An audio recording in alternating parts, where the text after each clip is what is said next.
स्थिति आने में निश्चित रूप से समय लगेगा। हाँ। और राष्ट्रीय कमिटमेंट है उत्तराखंड की जनता के साथ, इस राज्य के साथ, पूरे देश की जनता साथ खड़ी है, पूरी केंद्र सरकार साथ खड़ी है। हाँ। और 14,000 करोड़ का प्रधानमंत्री जी ने हमें सैद्धांतिक सहमति दे दी है, तो इसमें डेविएशन की बात अभी कहना मैं समझता हूं अतुल जी जल्दबाजी होगी। अच्छा, सुरेश जोशी जी, जब राष्ट्रीय स्तर पर मदद दी जा रही है, ऐसे दावे किए जा रहे हैं कांग्रेस पार्टी की तरफ से, केंद्र में भी और प्रदेश में भी, तो फिर इस आपदा को राष्ट्रीय आपदा अगर घोषित किया जाता तो क्या स्थितियां और अच्छे तरीके से डील नहीं की जा सकती थी? नहीं, अभी आपदा को आए हुए लगभग जो है 1.5-2 महीने होने जा रहे हैं। हाँ।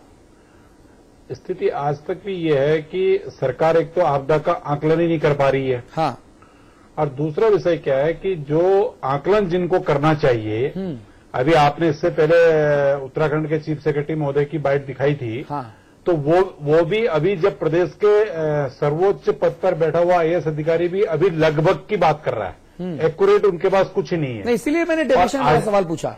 और आश्चर्य इस बात का है कि जो केंद्र सरकार ने 1,000 करोड़ रुपए इनको दिया है, तो अभी तक तो उस 1,000 करोड़ की भी कोई बात नहीं हुई है। और जो देवी आपदा मद में मुझे लगता है कि कई 100 करोड़ रुपया उत्तराखंड सरकार को विभिन्न संस्थाओं के द्वारा, विभिन्न जो है अधिकारी वर्गों के द्वारा, इंडस्ट्रियलिस्ट के द्वारा, ऐसे करके जो पैसा मिल गया उसका भी कहीं कोई हिसाब किताब नहीं है। आज आवश्यकता इस बात की है कि क्या त्वरित गति से इस प्रदेश की सरकार जो है कि अपने जो इसका प्रशासन है, उस प्रशासन को वहां पर जुटा करके, जो आपदाग्रस्त क्षेत्र है, अपना केदार घाटी का क्षेत्र है, चमोली है, उत्तरकाशी है, पिथौरागढ़, बागेश्वर है, क्या इन जिलों में अभी तक तो कुछ हो भी नहीं रहा है। सवाल इस बात का है कि जब संपूर्ण क्षेत्र का, अभी मैं कल परसों ही जो है कि क्षेत्रों का दौरा करके मैं आपके पास आया हूं बहुत लंबे समय के बाद, तो अभी उन क्षेत्रों में तो टीम भी नहीं गई है। अभी तक जो है कि पीडब्ल्यूडी विभाग क्या कर रहा है, जो सड़कें क्षतिग्रस्त हुई है, शिक्षा विभाग क्या कर रहा है, स्वास्थ्य विभाग क्या कर रहा है। और आपका जो है कि सबसे बड़ी बात तो यह है कि अभी हजारों कुंटल जो है सामान जो विभिन्न राज्यों ने इनको दिया है या केंद्र सरकार के लोगों के द्वारा दिया, वो सामान ही इनका नहीं बट पाया है। तो इसलिए आज मैं ये कहने की स्थिति में हूं कि भाई सरकार सिर्फ बयानबाजी कर रही है। मुख्यमंत्री जी ने 3 दिन पहले बयान दिया कि हमको 15,000 करोड़ रुपए की सैद्धांतिक स्वीकृति जो है भारत सरकार दे चुकी है। हाँ। लेकिन किसी भी भारत सरकार के अधिकारी के द्वारा या पीएमओ के द्वारा या किसी मंत्रालय के द्वारा उस बात का अभी तक जिक्र नहीं किया गया। अभी तक जिक्र नहीं किया गया। और वो 15,000 करोड़ की बात कर रहे हैं। लेकिन आश्चर्य और ताजुब यह होता है कि भाई सरकार कर क्या रही है। जी, अविकल सबरियाल से पूछते हैं। अविकल भाई, आप वहां पर मौजूद हैं, आप प्रदेश पर पैनी निगाह रखते हैं, मुझे बताइए, जो सवाल सुरेश जोशी उठा रहे हैं कि सरकार कर क्या रही है, ये सवाल तो यहां पर पूछा जाएगा ना? देखिए अतुल भाई, ये आपदा को लगभग 2 महीने होने को आ रहे हैं। इसमें एक थोड़ा सा चेंज आया इन 2 महीनों में। अगर हम निर्माण कार्य पुनर्वास की बात करें, वो तो कोसों दूर की बात है। एक जो इंटरनल चेंज आया यहाँ की राजनीति में, वो सबसे बड़ा गंभीर प्रश्न है। वो कहते हैं कि घर बना नहीं और भूतों ने पहले ही डेरा जमा लिया। ये जो संभावित राशि जो बताई कि इसको कैसे ठिकाने लगाया जाए, इसको कौन ठिकाने लगाएगा, इसको कौन ठिकाने नहीं लगाएगा, किसका इस पे अधिकार हो, किसका इसमें हस्तक्षेप हो, इसको लेके सत्ता के गलियारों में मंत्रियों और अधिकारियों के बीच एक बड़ी जंग छिड़ गई है। यही कारण है कि जो नुकसान का जो आकलन है, जो राज्य सरकार नुकसान का आकलन अभी तक नहीं कर पाई, इसका एक मुख्य वजह यह भी है, इन्होंने एक फौरी तौर पर एक नुकसान का आकलन, एक एस्टीमेट टाइप केंद्र सरकार को भेजा था, जो उन्होंने आउटराइटली रिजेक्ट कर दिया। उन्होंने कहा ये नहीं चलेगा इस तरीके से। तो इससे साफ लग रहा है अधिकारियों में ये जंग छिड़ गई है कि जो पुनर्वास प्राधिकरण जो बना है, जो आपदा प्रबंधन के तहत बना है, उसमें किसकी नियुक्ति हो।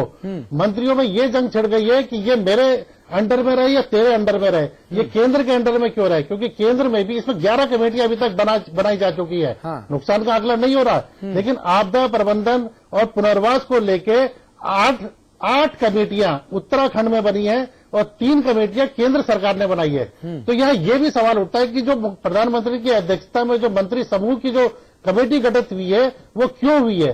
क्या केंद्र का राज्य सरकार पर विश्वास नहीं है? क्या विश्वास उठ गया? वीके दुग्गल को यहाँ क्यों बैठाया गया? अलग से कमेटी क्यों बनाई गई? उसके बाद 8 कमेटियां और हैं। समय नहीं है तो मैं 8 कमेटियों का नाम ले सकता था। सुनिए, समय कम है। अग्रवाल साहब से बात कर लेते हैं। अग्रवाल साहब, अविकल भाई और सुरेश भाई जोशी जो बातें कह रहे हैं, ये सवाल तो हर जनमानस के मन में है ना कि कमेटियां क्यों बिठाई, सरकार क्या कर रही है, जो राहत और बचाव सामग्री है वो बट नहीं पाई है, वो सड़ रही है। मुझे अगर आपकी इजाजत हो तो मैं कुछ बोल लूं। जी प्लीज प्लीज भैया बोलिए।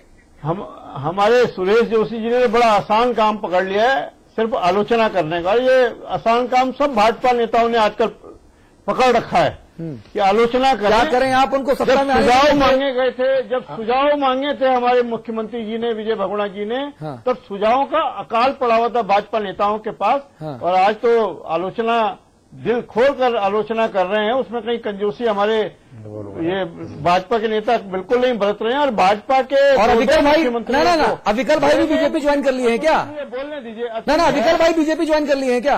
हाँ नहीं, मैं तो जोशी जी की बात कर रहा था। अच्छा। और भाजपा के मुख्यमंत्रियों को तो बहुत जल्दी, चाहे कुंभ का पैसा हो और चाहे आपदा का पैसा हो, तुरंत खर्च करने का बहुत भारी अनुभव है। जहां तक अविकल भाई जी ने बताया, ये ठीक कहा। जहां तक अविकल जी ने कहा है, तो अविकल जी ने जो अपनी चिंता प्रकट करी है या जो संदेह व्यक्त किया है, उसको इस रूप में ना देखकर आप इस रूप में देखें कि चाहे केंद्र सरकार हो चाहे प्रदेश की सरकार हो, सबकी चिंता ये है कि जो राहत का पैसा है, जो आपदा में आया हुआ पैसा है, वो सही जगह तक पहुंच जाए। जैसे कि पहले बंदरबाज भाजपा के सरकार के शासन में होती रही है, वैसी ना हो। इसलिए अगर सब लोग मॉनिटरिंग कर रहे हैं, सुनिश्चित कर रहे हैं कि इसका सही उपयोग हो, सही ढंग से कमेटी उसकी मॉनिटरिंग करे, तो उसमें बुराई कहां नजर आती है।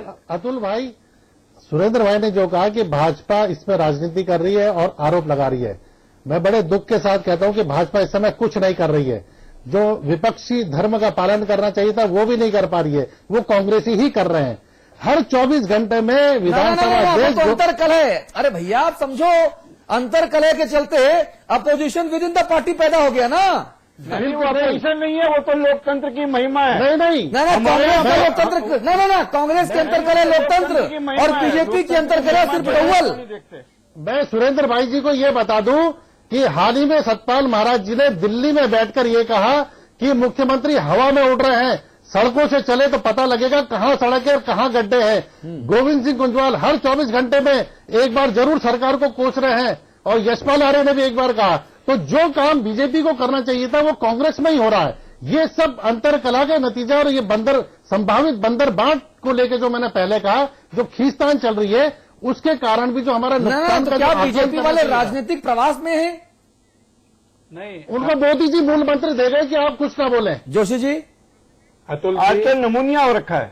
नहीं देखिए, ऐसा है कि अभी हम जिस गंभीर चर्चा को करना चाह रहे थे, देखो कांग्रेस के लोगों की कुछ आदत हो गई। मैंने कांग्रेस पे कोई आरोप नहीं लगाया, पहली बात तो मैं आपको क्लियर कर दूं। हाँ। लेकिन आपके माध्यम से जो चर्चा होनी चाहिए, उस चर्चा को घोटाला कह के, देखो मैंने कोई घोटाला नहीं कहा। हाँ। उस चर्चा को घोटाला कह के सुरेंद्र जी जो है विषय को भटकाना चाहते हैं, उसको भटका रहे हैं। देखो सवाल इस बात का है, सवाल इस बात का है, देखो मैं आपको कह रहा हूं कि कांग्रेस के प्रदेश में सरकार है। अगर मुख्यमंत्री जी पे और कांग्रेसियों पे हिम्मत है, सोनिया जी पे हिम्मत है, मेरा चैलेंज है, अगर कुंभ में घोटाला हुआ तो आप निकालिए, आपदा में घोटाला हुआ तो निकालिए। मैंने कहीं घोटाला नहीं किया, मैंने घोटाला नहीं किया। ना आप भी इस मुद्दे पर फोकस रहिए भाई जोशी जी। भाई ना भाई जोशी जी, अनुभव है घोटालों को सही काम करने का। कांग्रेस को खुला चैलेंज है मेरा। अरे भाई जोशी जी, जो कार्रवाई करनी चाहिए, अग्रवाल साहब, अग्रवाल साहब, खंडूरी जी ने अग्रवाल साहब, सबसे अग्रवाल साहब, कभी कहा, अग्रवाल साहब, फिर दिल्ली के घोटालों को मैं गिनाने लगूंगा और रात बीत जाएगी। ना मैं आज की बात कर रहा हूं। आज इस मुद्दे पर हमने आप मेहमानों को बुलाया है।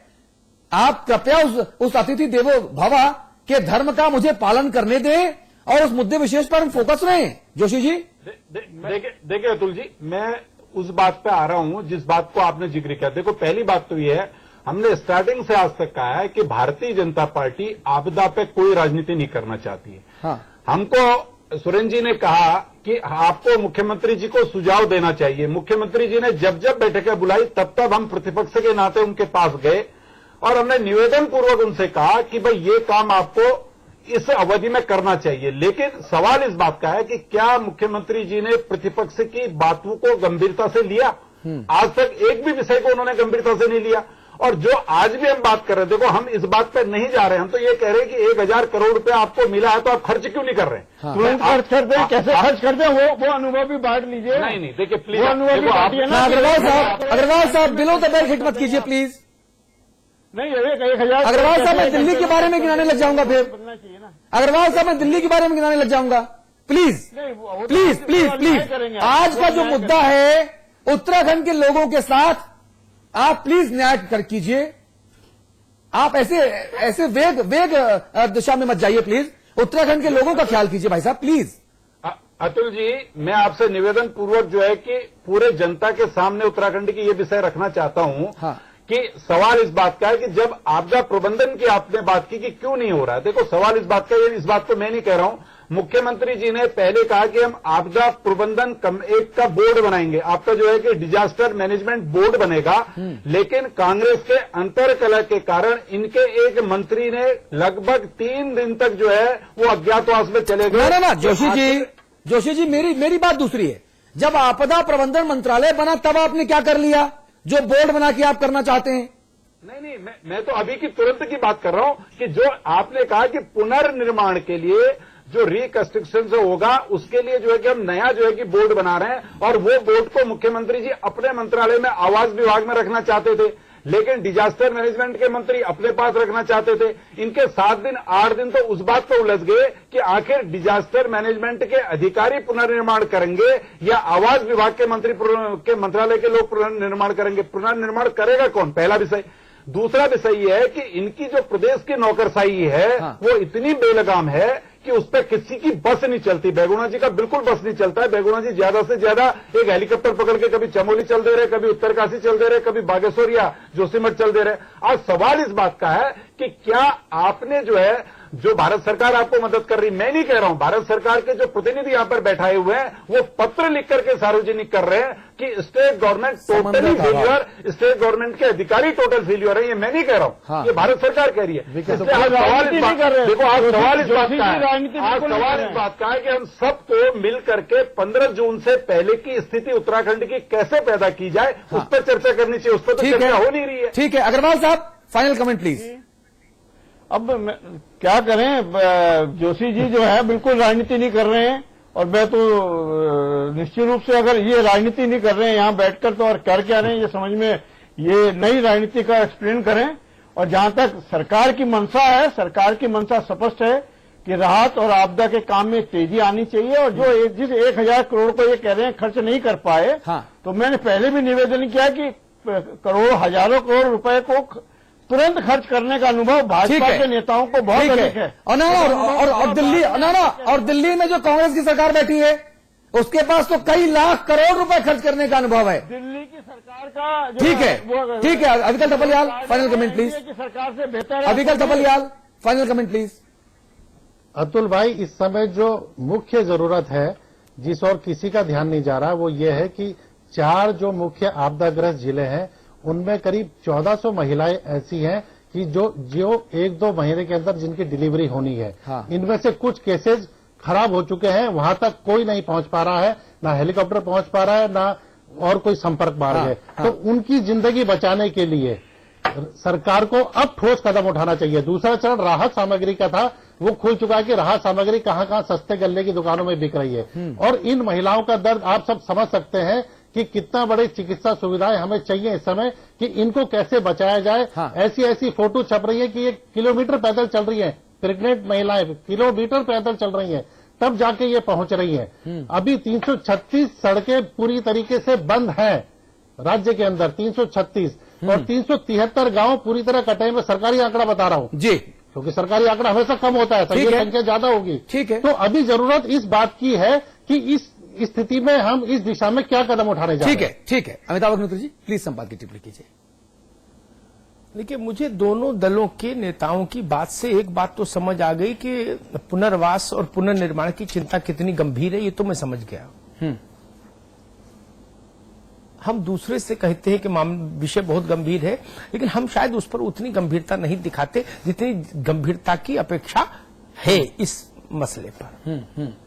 अग्रवाल साहब ने राजनीति को सबसे पहले इस बहस में प्रवेश दिया। 2 बात उनसे कहूंगा।